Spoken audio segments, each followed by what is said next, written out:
খ্রিস্টান হিন্দুদের দাম দেয়নি। খ্রিস্টানেরা মনে করে যে নারী হচ্ছে উপভোগের বস্তু, বাস 14-15 বছর বয়স হয়েছে, এর সাথে উপভোগ পুরুষ করতে থাকবে, থাকতে যেদিন তাদের বয়সের একটা পর্যায়ে শেষ হয়ে গেছে তখন তারা আর বাড়িতে রাখা হবে না, তারা এখন বৃদ্ধাশ্রমাগারে যাবে, বৃদ্ধাশ্রমাগারে গিয়ে দিন কাটাবে। ছেলে নাই, মেয়ে নাই, বাপ নাই, মা নাই, ও তো কোনো বস্তু নয়। খ্রিস্টানেরা তার 5 পয়সা দাম দেয়নি, যার কারণে মুসলমানেরা বৃদ্ধ আশ্রমাগার করতে পারবে না। এই পথ নিহায়াত অন্যায়। উনি বলতে চেয়েছেন অসহায় মানুষের সহযোগিতা। অসহায় মানুষের সহযোগিতা কে করবে? অসহায় মানুষের সহযোগিতা ওর ছেলে করবে, ওর মেয়ে করবে, ওর ভাইয়েরা করবে, ওর বোনেরা করবে, ওর বংশের লোক করবে, ওর স্বামীর বংশের লোক করবে। ও বৃদ্ধ আশ্রমাগারে যাবে মানে? অবাক কথা। ও কি পশু নাকি? ও কি গরু ছাগল নাকি? ওই খ্রিস্টানের নীতি বাংলাদেশে বহু জায়গাতে চালু করেছে। তার একটা আছে আপনার এই যে গাজীপুরে। কিসের বৃদ্ধ মাস রাখা? স্বামী নাই, ওরা তো বিবাহ দেয় না, বিবাহের প্রয়োজনও নেই, ছেলে নাই, মেয়ে নাই, ও তো একটা পশু। নারী হচ্ছে একটা পশু, উপভোগের বস্তু, বাস শেষ হয়ে গেছে, ওর কোনো দাম নেই। আর ইহুদি মনে করে যে এরা হলো ডাইনি, স্বামীকে খেয়ে নেয়, এরা স্বামীর খোঁজ করে।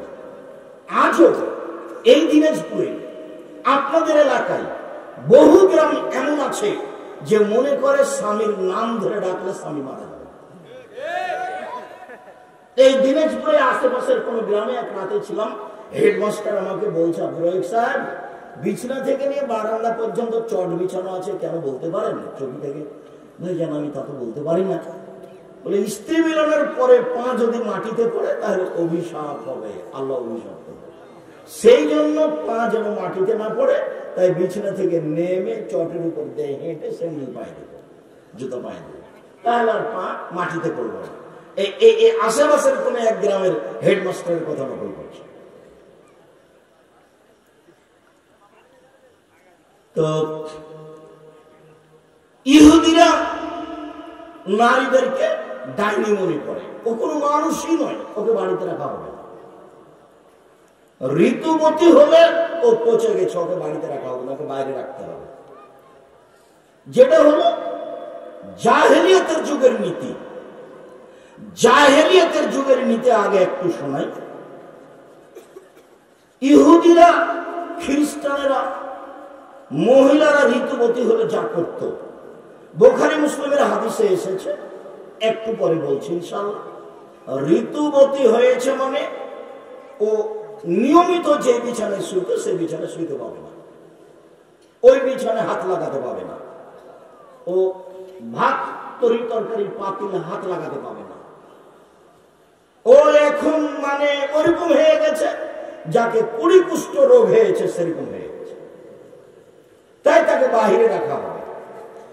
চাপাই নবাবের ভাষাতে তাকে খেতে দিতে হবে ছাই তোলা প্লেটে, আর টিনের গিলাসে খেতে দিতে হবে। আর ওর পরনে থাকবে ময়লাযুক্ত কাপড়। আজও এলাকার খবর বলতে পারছি না, চাপাই নবাবগঞ্জে কোন মহিলার কোন মেয়ের যদি সন্তান হয় তাহলে 7 দিন তাকে আতর ঘরে থাকতে হয়, ও ভালো পরিষ্কার কাপড় পরতে পারে না, ওকে একটা ভিন্ন প্লেটে খাওয়ার নিয়ে যে দিবে, গামলা ওখানে নিয়ে যেতে পারবে না। আজও মুসলমানের আহলে হাদিসের ঘরের কথা নকল করছে, আমার মা চাচির কথা নকল করছে। তো তাকদীর বশত আমার শ্বশুর বাড়িতে গাইবান্ধা গোবিন্দগঞ্জ, তো যেদিন আব্দুল্লাহ বড় হচ্ছে মারিয়াম, এখন যে মারিয়াম রিয়াদ বিশ্ববিদ্যালয়ে পড়ে এর নামও মারিয়াম, এর আগে যে ছিল আব্দুল্লাহর বড় সেও মারিয়াম। তো মারিয়াম প্রসবের পরে আমি আসছি 10টা 11টা কয়টার দিকে যে এসেছি, দেখছি শাড়ি পরে বসে আছে। বিষয়টা কি, কেমন হয়ে গেল? আমি তো চাঁপাইনবাবগঞ্জে দেখেছি 7 দিন যাবত আমার মা চাচিরা আতর ঘরে থাকে, সেখানে গোসল নাই, সেখানে খালি ধোঁয়া থাকে, সেখানে প্লেটে করে ভাত দিয়ে আসে, তার ঘরে কেউ যায় না সহজে, সেখানে শুধু খালি ধোঁয়া আগুন হয়, সে ময়লাযুক্ত কাপড় পরে থাকে। তো এখানে কি ব্যাপার? আমি তখন বললাম এই ঘটনা। না তো আমরা তো এরকম দেখিনি, এই যে গরম পানি দিয়ে গোসল করেছি, বাস গোসল করে শাড়ি পরে বসে আছে, মানে ভালোই তো। ওটাই তো খারাপ নীতি, ওটাই তো ইহুদিদের নীতির সাথে মিলে আছে। সন্তান প্রসব হয়েছে, তাতে কি হবে? অপরিষ্কার ঘাটতিটা কোথায় থাকলো? আল্লাহ নবী কখন নিষেধ করবেন? আল্লাহ নবী তো নিষেধ করেননি। এই কাজ একেবারেই নোংরা। সাথে সাথে জাহেলিয়াতের যুগ যেটা, নবীর আসার পূর্বের যুগ যেটা, সেইটা ইহুদিদের সাথে মিলে গেছে। জাহেলিয়াতের যুগে প্রথম অন্যায় যেটা, সেটা হলো মেয়েদেরকে মাটিতে পুঁতে দেওয়া হয়। আল্লাহ বলছেন, ওয়াইদা বুশশিরা আহাদুহুম বিল উনসা যাল্লা ওয়াজহুহু মুসওয়াদ্দান ওয়া হুয়া কাযীম ইয়াতাওয়ারা মিনাল কওমি মিন সুই মা বুশশিরা বিহি আইয়ুমসিকুহু আলা হুনিন আম ইয়াদুসসুহু ফিত তুরাব। যখন কোন লোককে বলা হতো আপনার মেয়ে সন্তান জন্ম নিয়েছে, তখন তার মুখখান বিবর্ণ হয়ে যেত, মনে হতো যেন বিষ খেয়েছে। ও দোকানপাটে আর বসতো না। কেন? দোকানপাটে বসলেই বলবে, কিরে তোর নাকি বেটি হয়েছে, কি করবি? ডিপিএস করবি, মানে একটা গাভী কিন, মানে মেয়ে মানে বিপদ, তাই যায় না। আল্লাহ বলছেন এই কথা, ইয়াতাওয়ারা মিনাল কওমি মিন সুই মা বুশশিরা বিহি। মানুষ সমাজ থেকে লুকিয়ে থাকতো এই লজ্জায় যে তার মেয়ে সন্তান জন্ম নিয়েছে।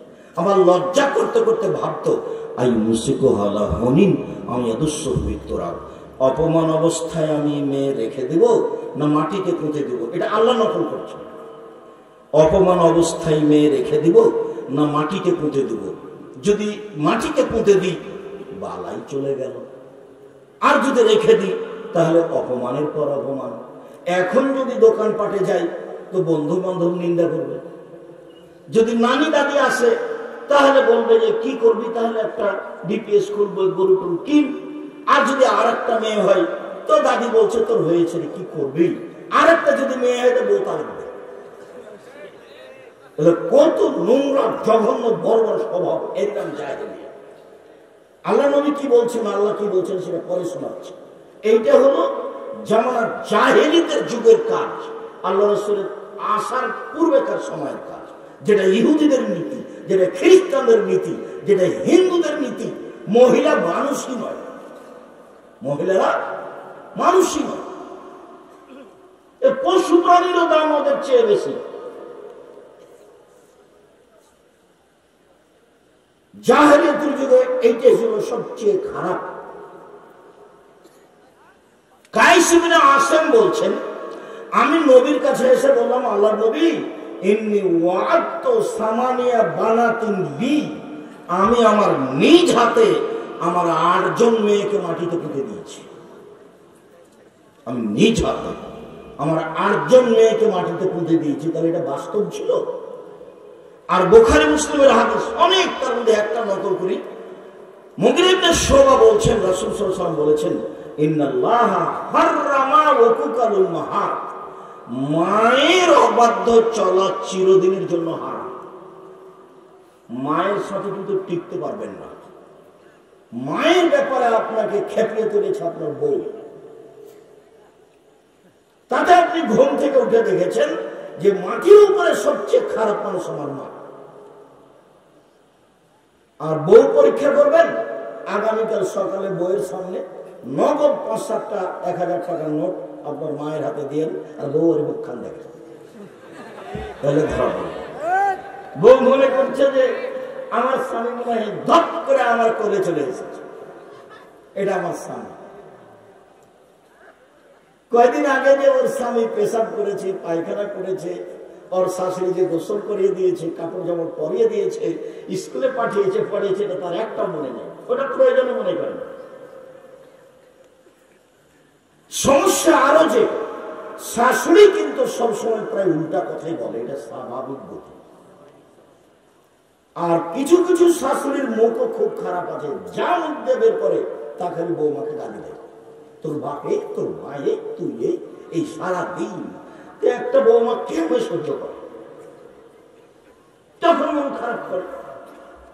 তা আমি যখন বলেছি যে সব শাশুড়িকে ডাকতে হবে বৌমাকে মা বলে, খালেদা আমু এটা করো তো, আমু এটা করো তো, সারাদিনে শাশুড়ি 50 বার বৌমাকে মা বলুক তো, তারপর দেখি বৌমা কি করে।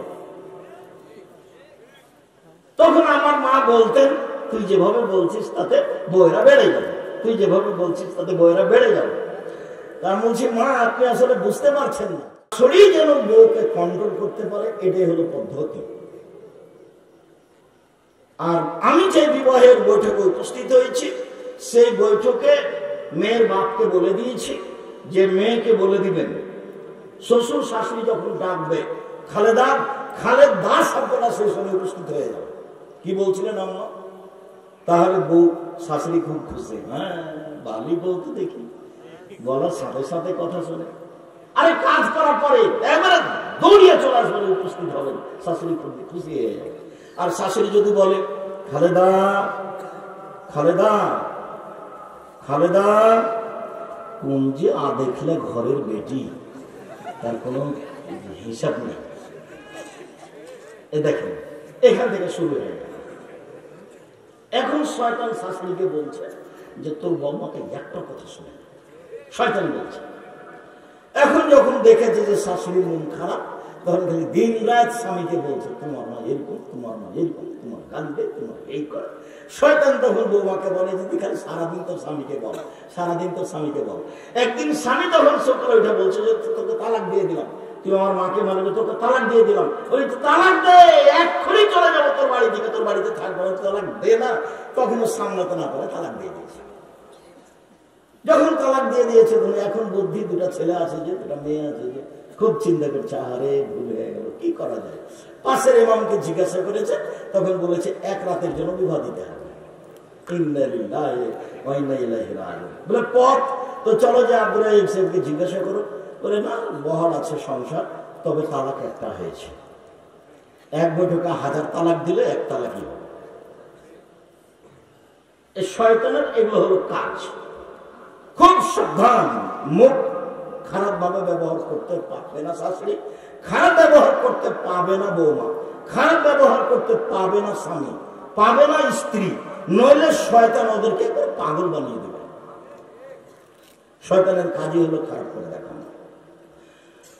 বলছিলাম সম্মানিত দিনী ভাই বোন, জাহেলিয়াতের যুগের মানুষেরা নারীদের দাম দেয়নি, একেবারেই দেয়নি।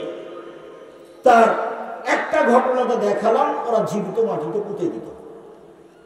আর একটা ঘটনা দেখাই, এখন কিন্তু স্ত্রী, স্বামী মারা গেলে স্ত্রীকে কয়দিন থেমে থাকতে হয়? 4 মাস 10 দিন। তো স্ত্রীর জন্য 4 মাস 10 দিন শোক পালন এর সময়, আর একজন মুসলমান আর একজন মুসলমানের জন্য শোক পালনের সময় 3 দিন। আর বাংলাদেশে ছিল নেত্রীর পক্ষ থেকে 40 বছর পরেও সারা জীবন। অবাক নীতি। তাই আল্লাহ দেখিয়েছেন সময় হলো 45 মিনিট। 15 বছর পরেও ফেরাউন ডুবে গেছে। 15 বছর পরেও, 1500 বছর পরেও ফেরাউন ডুবে গেছে। 1500 বছর পরে। জুলুমের ফলাফল ধ্বংস, জুলুমের ফলাফল ধ্বংস, ইহকালেও পরকালেও। ফেরাউনের ইহকালও গেছে, ফেরাউনের পরকালও গেছে। মানুষ বাহিরে জেলে মানুষকে পাথর দিয়ে বেঁধে সাগরে ডুবিয়ে দিয়ে তার পরকাল রক্ষা হবে, ধর্ম এমন বোকা নয়, অন্তত ইসলাম এরকম নয়। এমন মানুষের ইহকালও গেছে, এমন মানুষের পরকালও গেছে। সম্মানিত দিনী ভাই বোন, জাহেলিয়াতের যুগের একটা নীতি বুখারী মুসলিম থেকে হালকা ভাবে পেশ করে আলোচনায় চলে যায়। সেটা হলো যে এখন একজন স্বামীকে শোক পালন করতে হয় 4 মাস 10 দিন। জাহেলিয়াতের যুগে স্বামী মারা গেলে শোক পালন করতে হতো 1 বছর। 1 বছর যেভাবে থাকবে, এটা ইহুদিদের নোংরা নীতি। সেটা হলো বাড়ির পিছন দিকে একটা কুঁড়ে ঘর করে দিতে হবে, তার নাম হিপস। আরবিতে হিপস, হিপস মানে কুঁড়ে ঘর। সেই কুঁড়ে ঘরে একাইও থাকবে। ছাইতলা প্লেটে তাকে খাওয়া দিতে হবে, টিনের গিলাসে তাকে খেতে দিতে হবে। আর পরনে যেটা কাপড় থাকবে সেটা ময়লা কাপড় থাকবে। ও এখন কুষ্ঠ রোগওয়ালা মানুষের মতো মহিলা। যেটা এদেশে চাঁপাইনবাবগঞ্জে আতর ঘরে দেখা দিয়েছে। এগুলো হলো নারীকে অপমান করার নীতি। 1 বছরের ভাবে থাকবে, 1 বছর কি 2-1 মাস, তারপরেও পবিত্র হওয়ার, এখন ভালো নারী বলে গণ্য হওয়ার অনেক নীতি আছে, যে নীতি বুখারী মুসলিম থেকে প্রমাণিত। আপাতত এখন আর বললাম না। এইবার নারীদের অবস্থা ইহুদিদের কাছে, নারীদের অবস্থা খ্রিস্টানদের কাছে, নারীদের অবস্থা হিন্দুদের কাছে, নারীদের অবস্থা জাহেলিয়াতের যুগে নকল করার পরে, সংক্ষিপ্ত বলার পরে এবার আল্লাহ তাআলা বলেন, এবার শুনেন। আল্লাহ তাআলা বলেন, আমিন আয়াতিহান খালাকালাকুম মিন আনফুসিকুম আজওয়াজান লিতাসকুনু ইলাইহা। পৃথিবীর মানুষ তোমাদের পাশ থেকেই, তোমাদের থেকেই তোমাদের স্ত্রীদেরকে সৃষ্টি করেছে, যেখানে তোমরা শান্তি পাবা, তৃপ্তি পাবা। ওয়াজালা বাইনাকুম মাওয়াদাতা ওয়া রাহমা, দুইজনের মাঝে আল্লাহ করে দিয়েছেন চরম আকারের ভালোবাসা। একজন আর একজনকে ছেড়ে 5 মিনিট থাকতে রাজি না। পিছনে কুঁড়ে ঘরে রেখে দাও তো বহু দূরের কথা। একসাথেই খাবে, একসাথেই উঠবে, একসাথেই বসবে, একসাথেই থাকবে। ওখানেই শান্তি, ওখানেই তৃপ্তি। সারা পৃথিবীর এমন কোন বাড়ি নাই যেখানে শান্তি তৃপ্তি আছে স্ত্রী ছাড়া। এমন কোন খাওয়ার ব্যবস্থা নেই যেখানে শান্তি তৃপ্তি আছে স্ত্রী ছাড়া। এ কথা আল্লাহ বলছে। এইটাকে স্থায়ী বহাল রাখার জন্য আল্লাহ বলছেন, নিসাউকুম হারসুল লাকুম ফাতু হারসাকুম আন্না শাইতুম। পৃথিবীর মানুষ তোমাদের স্ত্রী তোমাদের জমি, পৃথিবীর মানুষ তোমাদের স্ত্রী তোমাদের ক্ষেত। তোমরা তোমাদের জমিতে আসো, তোমরা তোমাদের খেতে আসো তোমাদের ইচ্ছে মতো। সকালেই কি, বিকালেই কি, দুপুরেই কি, ভরা পেটেই কি, সফরের পূর্বেই কি, চন্দ্র সূর্য গ্রহণ লাগলেই কি আর না লাগলেই কি। শেষের কয়েকটা কথা কেন বললাম? ভরা পেটে পারিবারিক বিষয়, সফরের পূর্বে পারিবারিক বিষয়, সূর্য চন্দ্র গ্রহণে পারিবারিক বিষয়, কথাটা কেন বললাম? এদেশে একটা বই আছে মুর্শেদুল মোমিনিন, সে বইয়ে একটা হেডলাইন আছে, অবিবাহিত ছেলে মেয়ের পড়া নিষেধ। তো যে হেডলাইন দেখে সেই পড়ে, যে হেডলাইন দেখে সেই পড়ে। তো আমিও বইটা উঠিয়ে পড়ে দেখেছি, তখন আমার বিবাহ হয়েছে, বিবাহ করা অবস্থা। এখন আমি দেখি হেডলাইনের পরে লেখা আছে, ভরা পেটে স্ত্রী মিলন হলে ছেলে টেরা হয়, সফরের পূর্বে স্ত্রী মিলন হলে ছেলে ল্যাংড়া হয়, সূর্য চন্দ্র গ্রহণে স্ত্রী মিলন হলে ছেলে কানা হয়। আল্লাহে, আল্লাহর কসম, ওই হেডলাইনের শুরু থেকে না শেষ পর্যন্ত আলোচনায় একটা কথা সত্য নয়।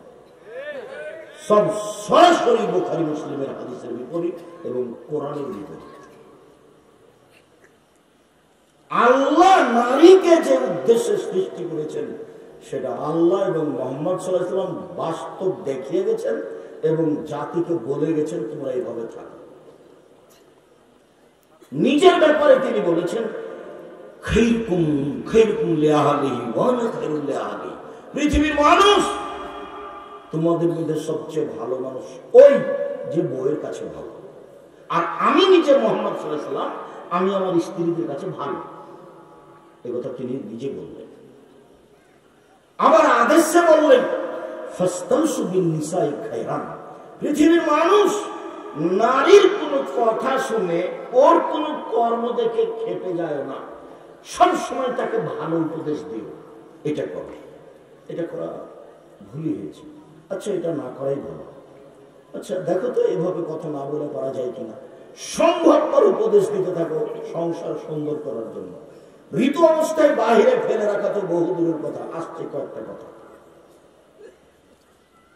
এইভাবে আল্লাহ বলছে, তার মান সম্মান যেন সবসময় বজায় থাকে, তাই জাহিলিয়াতের নীতিকে তীব্র নিন্দা করে বলছেন অকারনা ফি বুয়ুতিকুন্না ওয়ালা তাবাররাজনা তাবাররুজাল জাহিলিয়াতিল উলা। হে মুসলিম মহিলা, তোমরা বাড়িতে থাকো। বেগম রোকেয়া যেটা বলেছে সেটা ভুল বলেছে। বেগম রোকেয়ার একটা অনেক নোংরা কথা, একটা কথা শোনাই। কথার কথা, দিনাজপুর পার্বতীপুর ট্রেন স্টেশনে, পার্বতীপুর ট্রেন স্টেশনের স্টেশন মাস্টার প্ল্যাটফর্মে হাঁটতে হাঁটতে দেখছেন এক জায়গাতে সামিয়ানা পাল দিয়ে ঢাকা আছে অনেকগুলো কিছু, তো বস্তার মতো মনে হচ্ছে, তো পা দিয়ে লাথি মেরে মেরে দেখছে কিসের বস্তা, কিসের বস্তা। আরে না না, পার্বতীপুরের পরহেজগার মহিলারা হজ করতে যাবে, তো এখন ট্রেনে যেতে হবে ঢাকা, তো ট্রেন স্টেশনে তারা বসে আছে, তো এখন পর্দার কারণে তাদেরকে উপরে কাপড় দিয়ে ঢেকে রেখেছে। এখন বেগম রোকেয়া ওই পর্দার নিন্দা করে বলছে পর্দা ধানের বস্তা সেজেছে। টিকিট মাস্টারের, স্টেশন মাস্টারের লাথি খাওয়ার জন্য পর্দা দেখাচ্ছে, লাথি মায়ের এবার দেখছে। স্টেশন মাস্টার কি করে দেখছে ওগুলোকে? মনে করছে এগুলো কিসের বস্তা? ধানের বস্তা। তো বেগম রোকেয়ার এই অবরোধ বাসিনী বইয়ের বিরুদ্ধে আবার বই লেখা হয়েছে এতদিন পরে। রংপুরের মহিলাই লিখেছে, গাইবান্ধা গোবিন্দগঞ্জ আব্দুল্লাহ রাম্মা, কেন হবো অবরোধ বাসিনী। আপনি বিস্তারিত পড়ে দেখেন, কেন হবো অবরোধ বাসিনী। না তো আমরা তো অবরোধ বাসিনী না, ভুল লিখেছি। আমরা তো ইচ্ছে মতো মায়ের বাড়ি যেতে পারি, বাপের বাড়ি যেতে পারি, প্রয়োজনে বাইরে যেতে পারি, ডাক্তারের কাছে যেতে পারি, হজ করতে যেতে পারি, আত্মীয় স্বজনের বাড়ি যেতে পারি, যেভাবে আল্লাহ যেতে বলেছেন সেভাবে যাব। আমাদের মর্যাদা রক্ষা হবে এটুকুই। তো কেন আমরা এই সামিয়ানার নিচে লুকিয়ে থেকে লাথি খাবো? এরকম তো আল্লাহ বলেননি। আল্লাহ বলছেন ইয়া আইয়ুহান নবী কুল্লি আজওয়াজিকা ওয়া বানাতিকা ওয়া নিসাইল মুমিনিনা ইউদনিনা আলাইহিন্না মিন জালাবিবিহিন্না। মুহাম্মদ সাল্লাল্লাহু আলাইহি ওয়াসাল্লাম, আপনি আপনার স্ত্রীদেরকে, জনগণের মেয়েদেরকে, মহিলাদেরকে বলে দেন ওরা যখন বাড়ি থেকে বের হবে তখন পর্দা করে বের হবে। বেগম রোকেয়া যা বলেছে সেটাই হবে। আল্লাহ বলছেন যাবে। আল্লাহ বলছেন ওয়াকুলিল মুমিনাত ইয়াগযুযনা মিন আবসারিহিন্না ওয়া ইয়াহফাযনা ফুরুজাহুন্না ওয়া লা ইউযিনা যিনাতাহুন্না ইল্লা মা যাহারা মিনহা। মুহাম্মদ সাল্লাল্লাহু আলাইহি ওয়াসাল্লাম, আপনি মহিলাদের বলে দেন তারা যেন চক্ষু নিচু করে চলে।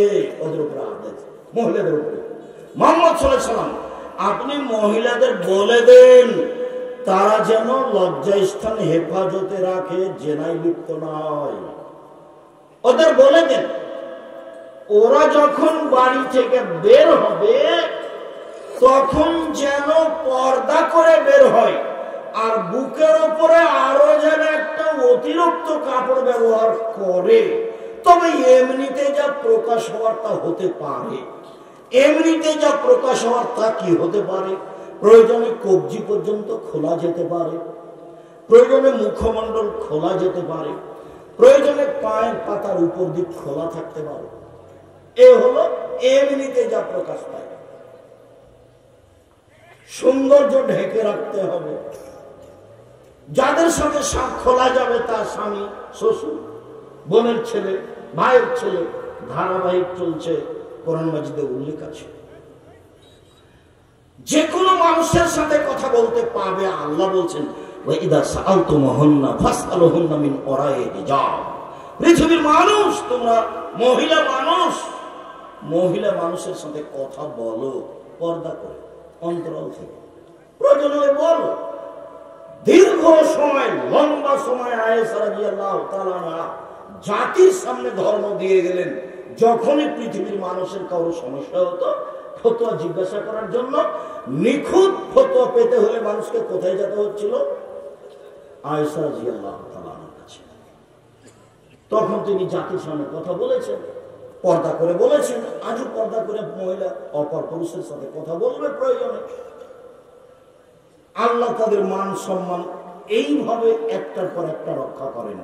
এবার চলেন দেখি কাছাকাছি দু একটা নারীদের মর্যাদা হাদিসে দেখাই, আপনি অবাক হয়ে যাবেন, শুনেই অবাক হবেন।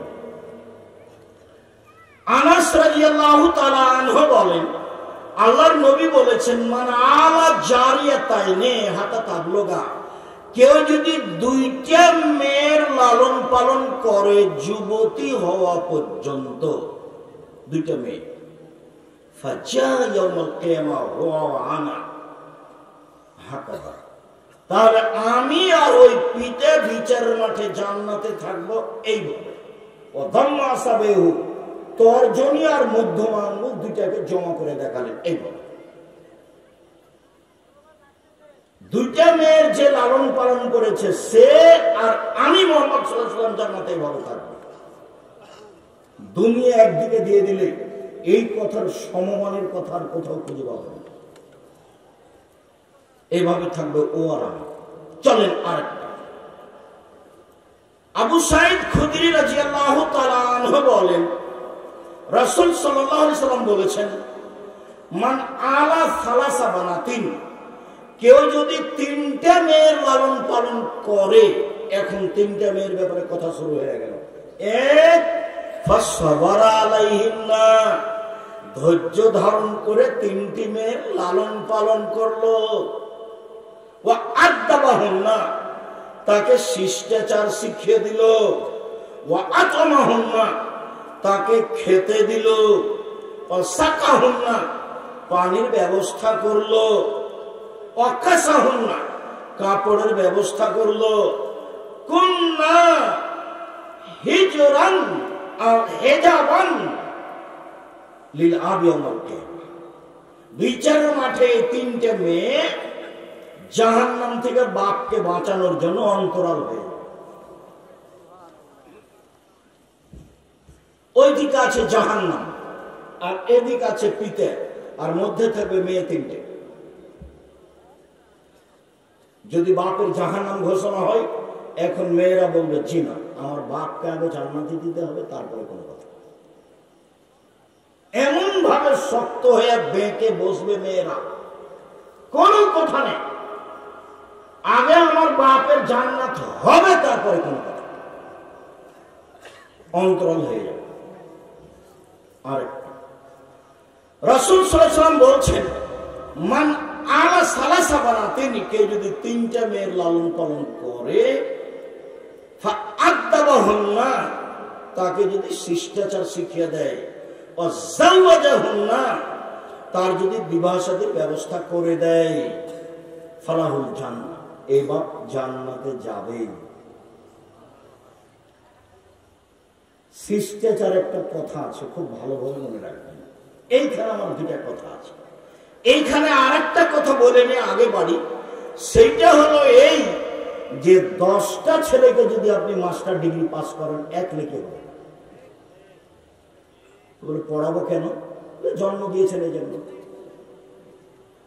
নইলে যা পাপ করবে সব আপনার, যা পাপ করবে সব আপনার। পড়াবেন আপনি, আকিকা দিবেন আপনি, জন্মের 7ম দিনে দিতেই হবে। ভিক্ষা করে আকিকা দিতে হবে, ভিক্ষা করে। ভিক্ষা করে দিব কেন? কর্জ নিয়ে দিব, দেন। আকিকার সাথে তো আর কুরবানির পশুর কোনো মিল নাই। কুরবানির পশু মানে আল্লাহুস সামাদ, ভাই কুরবানির পশু মানে দামি, কুরবানির পশু মানে সুন্দর, কুরবানির পশু মানে মোটা তাজা, কুরবানির পশু মানে কান ঠিক, কুরবানির পশু মানে চোখ ঠিক, কুরবানির পশু মানে লেজ সুন্দর, কুরবানির পশু মানে পা ঠিকঠাক, খুর ঠিকঠাক, খালি দেখতে দেখতে হয়রান, তার নাম কুরবানি। দাঁত আছে কিনা সব দেখতে হবে। আর আকিকা মানে 7ম দিন, কানা হোক, খোড়া হোক, ন্যাংরা হোক, 2 মাসের হোক, 2 বছরের হোক, মেয়ের জন্য একটা, ছেলের জন্য 2টা, 10 টাকার হোক, 2 দিনের হোক, জান আছে এমন হলেই হোক। বোঝা যায়নি?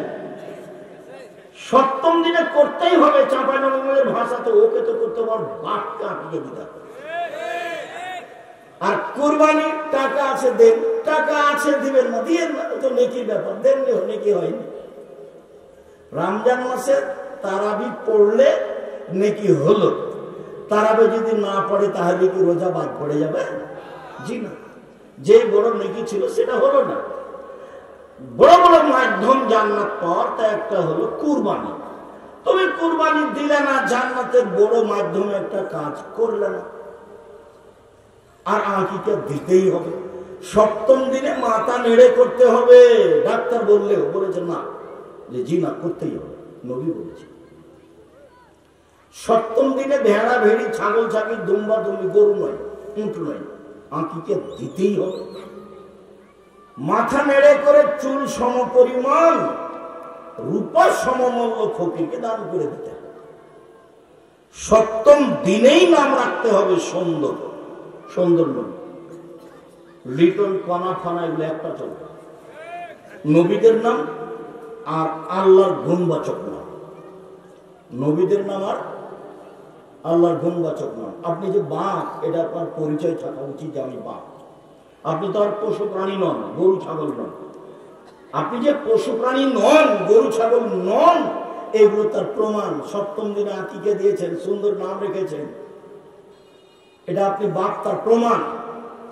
চলেন সম্মানিত দিনী ভাই বোন, এইবার আর একটু কথা বলে এখান থেকে আগাতে থাকি। নারীদের মর্যাদায় আছে শিষ্টাচারের কথা। শিষ্টাচার কি জিনিস? যে কোনো হাদিসে খালি নারীদের ব্যাপারে শিষ্টাচার, যে কোনো হাদিসে খালি নারীদের ব্যাপারে শিষ্টাচার, যে কোনো হাদিসে খালি নারীদের ব্যাপারে শিষ্টাচার। এক মিনিট। জাবের রাদিয়াল্লাহু তাআলা আনহু বলেন, আমরা রাসূলের সাথে হয়ে একসাথে যুদ্ধ করছিলাম, এবার যুদ্ধ করে বাড়ি ফিরে আসছি, মদিনায় এখন ঢুকবো সন্ধ্যায়, রাতে। আল্লাহ রাসূল বলছেন, এই সবাই এখানে থামো, থাকো, সকালে বাড়িতে যাব। এই আদেশ হতেই আমি জাবের বললাম, আল্লাহর নবী, আমি নতুন বিবাহ করেছি, আমাকে বাড়ি যেতে অনুমতি দেব। তখন আল্লাহ রাসূল বলছেন, আচ্ছা, ও নতুন বিবাহ করেছো?